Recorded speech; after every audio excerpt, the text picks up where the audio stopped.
بسم اللہ الرحمن الرحیم۔ تو رسول اللہ صلی اللہ علیہ وسلم کے زمانے میں لوگ مختلف قسم کے عقائد میں تھے۔ تو جیسا کہ کل کی تعلیم میں بات آ چکی ہے کہ ہندو اپنے اپنے حساب سے بتوں کی پتھروں کی پوجا کرنے لگے، اور مجوسی بھی 2-3 خداؤں کو مانتے ہیں، اور یہودی بھی کہ کچھ تصویریں بنا کے مجسم بنا کے اللہ تعالیٰ کی پھر اس کی عبادت کرتے تھے۔ اور عیسائی نصرانی یا جس کو مسیح بولتے ہیں، وہ لوگ بھی اللہ کے بارے میں یہ عقیدہ رکھتے ہیں کہ عیسیٰ علیہ السلام اللہ کا بیٹا ہے، اور تینوں ملا کے اللہ ہے، الگ الگ نہیں ہے۔ اس طریقے سے وہ عقیدے تھے۔ تو نبی کریم صلی اللہ علیہ وسلم نے خدا کے کلام قرآن کے ذریعے سب سے پہلا اسی عقیدہ توحید پر روشنی ڈالی، اور توحید خالص کی حقیقت واضح کر کے تمام کائنات انسانی کو اس کی جانب دعوت دی، کیونکہ اس زمانے پورے مشرکین تھے یا پھر جو ہے 2-3 خداؤں کو ماننے والے تھے۔ تو رسول اللہ صلی اللہ علیہ وسلم قرآن کے ذریعے سے لوگوں کو اللہ کی طرف بلائے۔ معبود ایک ہے، رب ایک ہے، خدا ایک ہے، 2 یا 3 یا 4 یا 1000 100 نہیں ہے، بلکہ اللہ ایک ہے۔ سب سے پہلے اسی کی دعوت دی۔ قرآن عزیز کی دعوت توحید کا حاصل یہ ہے کہ اللہ ایک ایسی ہستی کا نام ہے جو اپنے ذات و صفات میں ہر قسم کے شرک سے پاک اور وراء الورا ہے۔ نہ اس کا کوئی سہیم و شریک ہے یعنی پارٹنر ہے، اور نہ اس کا ہمسایہ و ہمسر۔ اس کے لیے کوئی ساتھ نہیں ہے، یا اس کا کوئی اوتار بھی نہیں ہے۔ اور صنم پرستی ہو یا وہ تثلیث، یہ سب باطل ہے۔ وہ یکتا اور بے ہمتا ہے، باپ بیٹا اس قسم کی نسبتوں سے پاک ہے۔ پرستش کے لائق وہ خود ہے، نہ کہ اس کے مظاہر اور اس کی مخلوقات۔ وہ جس طرح تجسیم و تشبیہ سے بالاتر ہے، اسی طرح اس کا نہ کوئی مقابل ہے نہ کوئی حریفانہ صحیح۔ یعنی اللہ کا تو کیا ہوگا، تو اللہ کوئی پوٹی نہیں ہے، اللہ کا جیسا کوئی نہیں ہے۔ لیکن لوگ کیا ہے، اللہ جن چیزوں کو پیدا کرا اس میں اللہ کو دیکھ رہے ہیں اور اس کی بندگی کر رہے ہیں، دھوکے میں ہے۔ اسی کو سورہ بقرہ میں اللہ فرماتے ہیں آیت الکرسی میں، اللہ لا الہ الا هو الحی القیوم۔ اللہ اس ہستی کا نام ہے کہ اس کے سوا کوئی معبود اور خدا نہیں ہے، وہ ہمیشہ زندہ رہنے والا ہے اور زندگی کا بخشنے والا ہے۔ وَاعْبُدُوا اللَّهَ وَلَا تُشْرِكُوا بِهِ شَيْئًا، سورہ نساء میں۔ پس تم اللہ ہی کی عبادت کرو اور کسی کو اس کا شریک نہ بناؤ۔ لا تشرک باللہ ان الشرک لظلم عظیم، سورہ لقمان۔ اللہ کا کسی کو شریک نہ بنا، اس میں کوئی شبہ نہیں، شرک بہت بڑا ظلم ہے۔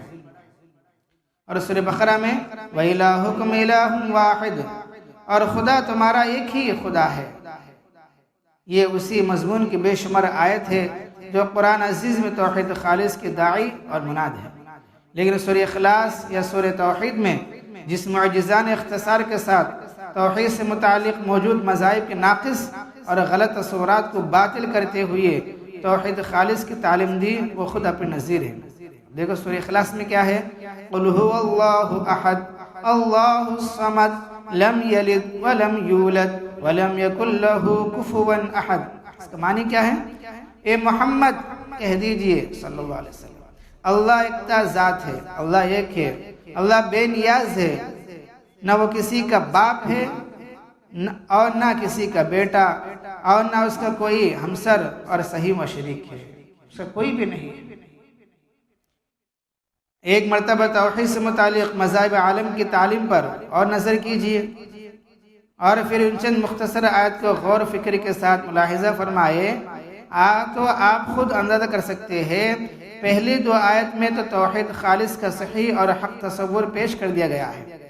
قرآن کہتا ہے اللہ ایک ایسی ہستی کا نام ہے جو ایکتا و بے نیاز و بے برابر ہے، ساری کائنات اس کی محتاج ہے اور وہ ہر قسم کے احتیاج سے پاک اور بے نیاز ہے، وہ صمد ہے، یعنی مجموعہ کمالات صرف صمدیت کا حصہ ہے اور بس۔ صمد کا معنی ایک، یعنی جتنے بھی کمالات ہیں، جتنے بھی پاورز ہے وہ اللہ کے پاس ہے، پاور کسی اور کے پاس نہیں ہے، وہ اکیلے ہے۔ صمد کے معنی جتنے بھی کمالات ہیں سب کچھ اللہ کے ہاتھ میں ہے، اللہ میں ہے، کسی اور میں نہیں ہے۔ اس کے بعد وہ نصارہ یہود سے مخاطب ہو کر شمع ہدایت دکھاتا ہے کہ اللہ اس ہستی کو کہتے ہیں جو باپ اور بیٹے جیسے فائن نسبتوں سے بالاتر ہے، وہ نہ کسی کا باپ ہے اور نہ کسی کا بیٹا، تعالی اللہ علوا کبیرہ۔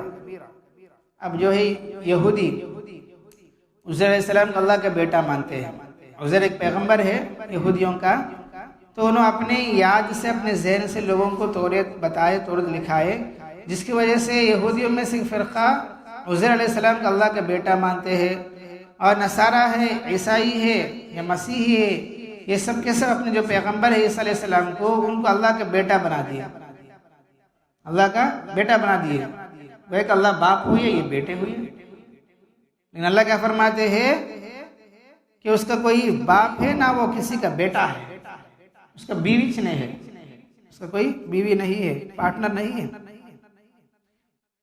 اسی طرح ہندو دھرم سے کہتا ہے اللہ ایسے لازوال ہستی کے مقدس شان اس کے بلند برا ہے کہ وہ کسی انسان یا حیوان کے جسم محدود ہو کر اوتار کہلائے، یا اس معبود مطلق کے ساتھ چھوٹے معبودوں کا سلسلہ قائم کر کے کسی مخلوق کو اس کا صحیح و شریک ٹھہرائے۔ سبحانک ھذا بہتان عظیم۔ اس طریقے سے ہندوؤں کو بھی یہ جواب ہے کہ ہندو کیا کرتے ہیں، چھوٹے چھوٹے اوتار بناتے ہیں، یہ چھوٹے دیو اللہ، یہ بڑے دیو اللہ، یہ وہ دیو اللہ، یہ دیو اللہ، یہ پیسے دینے والے ہیں، یہ اولاد دینے والے ہیں، یہ ویسا کرنے والے ہیں۔ لیکن اس سورہ اخلاص میں اللہ تعالیٰ کہ ان کو بھی جواب دے دیے کہ اللہ ایسے چیزوں سے پاک ہے، اللہ اس چیزوں سے پاک ہے۔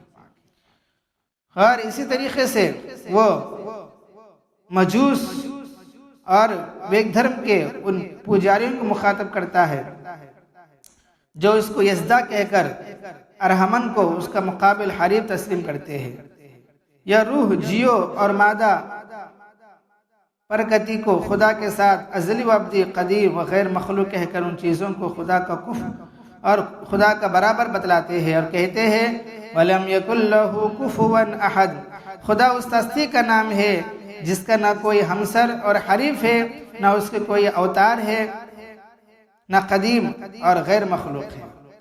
سمجھ آ رہی؟ یعنی رسول اللہ صلی اللہ علیہ وسلم پر جو آیتیں نازل ہوئی ہے، جو صورتیں نازل ہوئی ہے، وہ سب کے سب اس زمانے میں جتنے بھی فرقے ہیں، جتنے بھی عقیدے کے لوگ ہیں، سب کے لیے وہ جواب تھا، ان کے منہوں کو بند کرنے کے لیے تھا۔ غرض قرآن نے خدا کے ذات واحد سے متعلق ان تمام نسبتوں کا قطعی انکار کر کے جو توحید خالص کے کسی طرح بھی معارض ہوتی تھی اس کو یکتا اور بے ہمتہ ظاہر کیا۔ اسی طرح شرک فی الذات اور شرک فی الصفات کا قلعہ قما کر دیا۔ یعنی قرآن جو ہے کہ دودھ کا دودھ، پانی کا پانی کر دیا کہ اللہ ویسا نہیں جیسا تم سمجھ رہے ہیں۔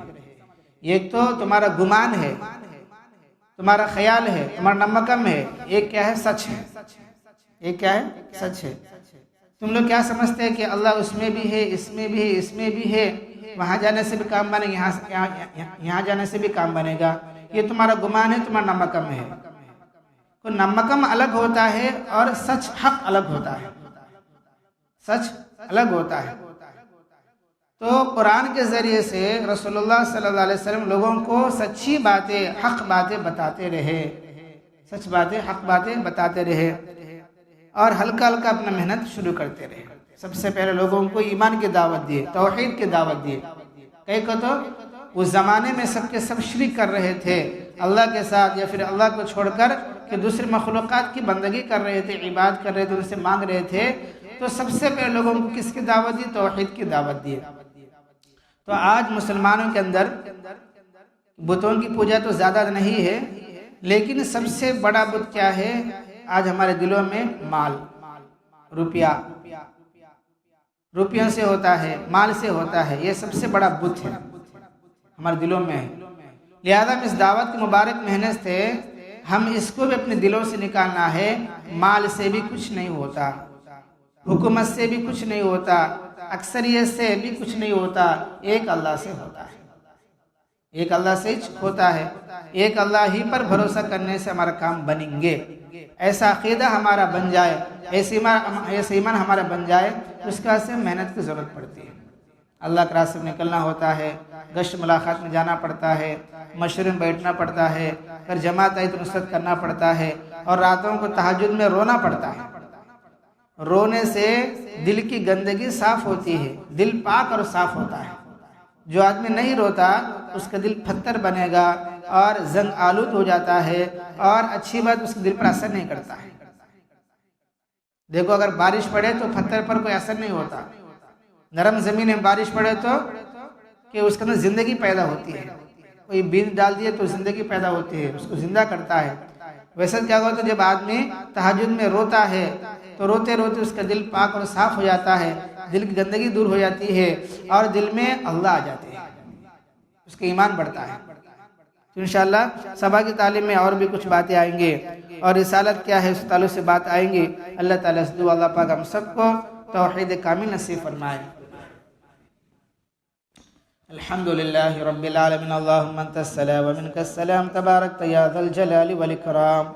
رب اعنی علی ذکرک وشکرک وحسن عبادتک، لا الہ الا اللہ وحدہ لا شریک لہ، لہ الملک ولہ الحمد وہو علی کل شیء قدیر۔ اللہم لا مانع لما اعطیت ولا معطی لما منعت ولا ينفع ذا الجد منک الجد۔ سبحان ربک رب العزة عما یصفون وسلام علی المرسلین والحمد للہ رب العالمین۔